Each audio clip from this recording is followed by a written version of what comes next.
Hello friends! Welcome to Mary and Molly's show! I'm Mary. I'm Molly. And today's story is very special. Molly, tell us about it. Today's story is called Sylvia's Glasses. I can relate to her a little bit because when I found out I had bad vision, I was afraid. I didn't want to get glasses. It was my greatest fear. I told my twin, do not tell parents, I'm not telling. But of course I did get my glasses one day, had to. But Sylvia, on the other hand, she's worried about her looks. Watch friends to find out what happened with Sylvia.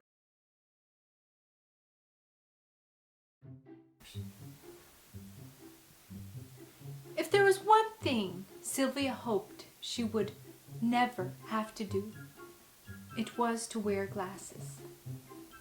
Secretly, she despised girls who had to wear them.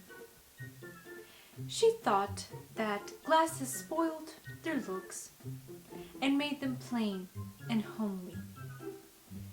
Many times, as she looked in the mirror at her own pretty features, she thought that to have to wear glasses would be the worst thing that could happen to her.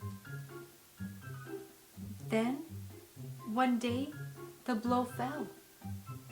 All joy vanished from her life. She thought she could never be happy again. Teacher had sent her home from school with a note saying that she should have her eyes tested. She was holding her books too close to her face. Sylvia, dear, don't look so worried. It isn't any trouble to have your eyes examined. And you know, it doesn't even hurt. But, Mother, you don't think I'll have to wear glasses, do you?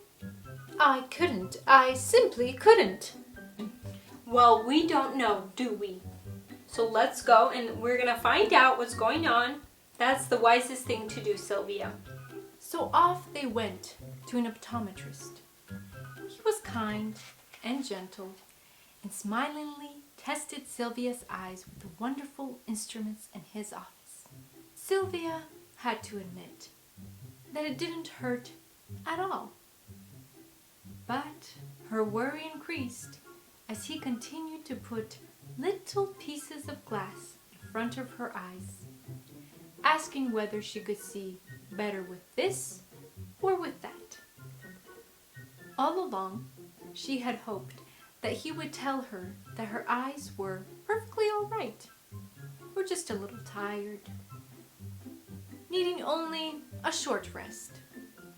Now here, he was trying glasses on her eyes, as though she had to have them anyways. The examination completed, the optometrist turned to Mother and broke the news. Well, she certainly needs glasses and she should have had them some time ago. I can have them ready for her in a few days and I'll contact you about them. Mother agreed and they left, with Sylvia trailing behind, her face red with anger. I won't wear them, Mother. I won't. I tell you. But Sylvia, you need them. They will help you so much. And I believe they will help you learn your lessons well, and you won't get those headaches so often. I don't care. I'd rather have headaches than wear nasty old glasses. They will make me look so old and homely. Oh, Sylvia, you shouldn't be thinking about that. Your health is so much far more important than your looks. But Sylvia was not to be comforted. She had made up her mind that she was going to hate glasses, that she wouldn't wear them, and that was that. I wish I could get hold of the person who invented glasses. I'd... Well, that would be rather difficult, dear, because you would have to travel hundreds of years and hundreds of miles. But you know, the Chinese were the first ones who invented the glasses and wore them. So here it says, look in this book. The Chinese are supposed to be the first to have worn them. Their great hero Confucius tells us in his writing how he gave a pair to a poor cobbler. That was about 500 BC. And another story tells of a Chinese rich man who gave one of his finest horses for a pair of glasses around AD 1260. But those glasses may be just ornaments. Ornaments?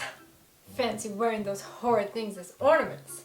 Oh, many people would have done that, but of course, usually they wore glasses to help the eyes.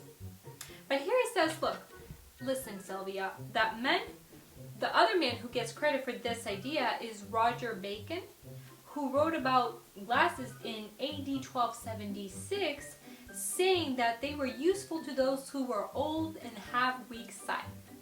But I'm not old. Not very, but evidently you do have weak sight, dear. But let me finish the story. So the first maker of them in Europe is believed to have been an Italian called Silvano de Amato of Florence. We know this because of the words on his tombstone in one of the big old churches in that city. Here lies Silvino de Amato of the Amati of Florence, inventor of spectacles. God pardon him for his sins. AD 1317. His sins? Making spectacles, maybe. No, not that. His actually work proved such a great blessing to many people. But let me continue the story, dear. For many years after the spectacle making was a trade, like shoemaking or carpentry, lenses were ground, fitted into frames, and sold on the streets.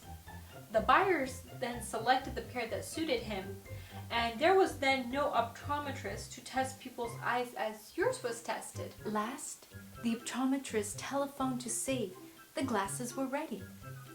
Sylvia and her mother went to his shop, and he carefully slipped the glasses on the reluctant girl.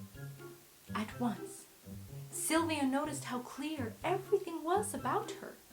She picked up a book and saw how easy it was to read.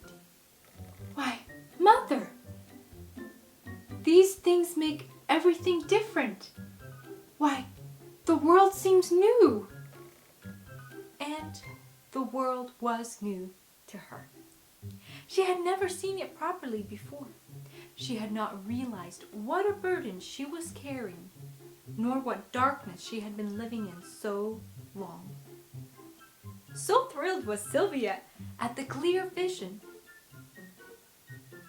she now had that she actually forgot to look in the mirror. That is, for an hour or two. Then when she did look, she had another surprise. Why, I don't look so bad in them after all.